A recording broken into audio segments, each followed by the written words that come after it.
Hi daisies! It's Friday, April 17th, and it's almost 3 o'clock. It's time for the end of our work time, and it's time to read Mr. Popper's Penguins for the end of the day. I also just noticed in my garden that, let's see if I can show you, this little tiny rose. Oh, where is it? There it is. This little tiny rose is gonna bloom soon. We have all these miniature roses in our box of flowers by the door. I'm excited to see it bloom. It's going to be yellow when it blooms. Okay, let's get into Mr. Popper's Penguins. We are on chapter 7. Captain Cook builds a nest. Very reluctantly, Janie and Bill had to leave Captain Cook and go to school. But we wish we could be going to school right now. But some of you might remember that feeling before we left our school for so long of sometimes just not wanting to go. Mrs. Popper was busy in the kitchen, rather belatedly, doing the breakfast dishes. And while she dimly realized that the penguin was going in and out of the refrigerator pretty frequently, she thought nothing of it at first. Meanwhile, Mr. Popper had abandoned his telephoning and was now busy shaving and making himself neat in honor of being the owner of such a splendid bird as Captain Cook. But the penguin, though thus neglected for the moment, was by no means idle. With the unusual excitement and having to go to the market earlier than usual, Mrs. Popper had not yet got around to straightening the house. She was an excellent housekeeper. Still, with 2 children like Bill and Janie and a husband. Oh, excuse me for a moment. Bryce! Bryce is eating leaves in the garden. Bryce! Sorry for the interruption. Still, with 2 children like Janie and Bill and a husband with such untidy ways, there is no denying the fact that she had to pick up the place rather frequently. Captain Cook was now attending to the picking up. Into the corners of every room he prowled and poked and pecked with a busy thoroughness. Into every closet he stared with his white circled eyes. Under and behind all the furniture he crowded his plump figure with little subdued cries of curiosity, surprise, and pleasure. And each time he found what he seemed to be looking for, he picked it up in the black end of his red beak and carried it, waddling proudly on his wide pink feet into the kitchen and into the icebox. At last it occurred to Mrs. Popper to wonder what on earth that busy bird was up to.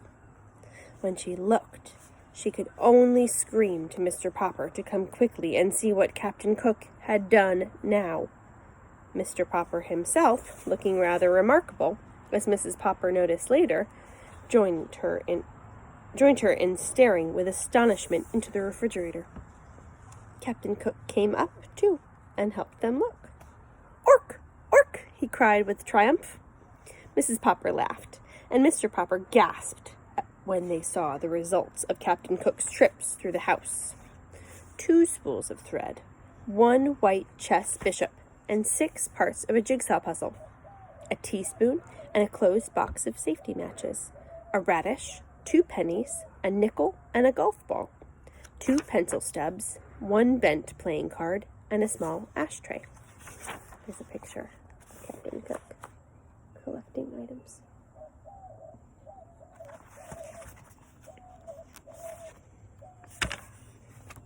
Five hairpins, an olive, 2 dominoes, and a sock, a nail file, 4 buttons of various sizes, a telephone slug, 7 marbles, and a tiny doll's chair. 5 checker pieces, a bit of graham cracker, a Parcheesi cup, and an eraser. A door key, a button hook, a crumpled piece of tinfoil, half of a very old lemon, the head of a china doll, Mr. Popper's pipe, and a ginger ale cap, an ink bottle cork, 2 screws, and a belt buckle, 6 beads from a child's necklace, 5 building blocks, a darning egg, a bone, a small harmonica, and a partly consumed lollipop. 2 toothpaste lids, and a small red notebook. "I guess this is what you call the rookery," said Mr. Popper, only he couldn't find any stones to build his nest with.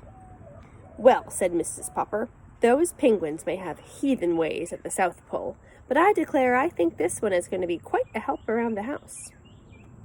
"Ork," said Captain Cook, and striding into the living room, he knocked over the best lamp. "I think, Papa," said Mrs. Popper, "that you had better take Captain Cook outside for a little exercise." "Good gracious, but you're all dressed up. Why, you look almost like a penguin yourself." Mr. Popper had smoothed down his hair and shaved off his whiskers. Never again would Mrs. Popper have to reproach him for looking as wild as a lion. He had put on a white shirt and a white tie and white flannel trousers and a pair of bright tan oxblood shoes. He had got out the cedar chest, his old black evening tailcoat that he had been married in, and he brushed it carefully and put it on too. He did indeed look a little like a penguin. He turned and strutted like one now for Mrs. Popper. But he did not forget his duty to Captain Cook. "Can I have a few yards of clothesline, please, Mamma?" said Mr. Popper. That's the end of Chapter 7. Chapter 8 is called Penguin's Promenade. A promenade is a formal way of walking. I wonder what's going to happen when the penguin promenades. Where do you think they'll go? I hope you have a wonderful afternoon and have a great weekend. We won't see you again until Monday.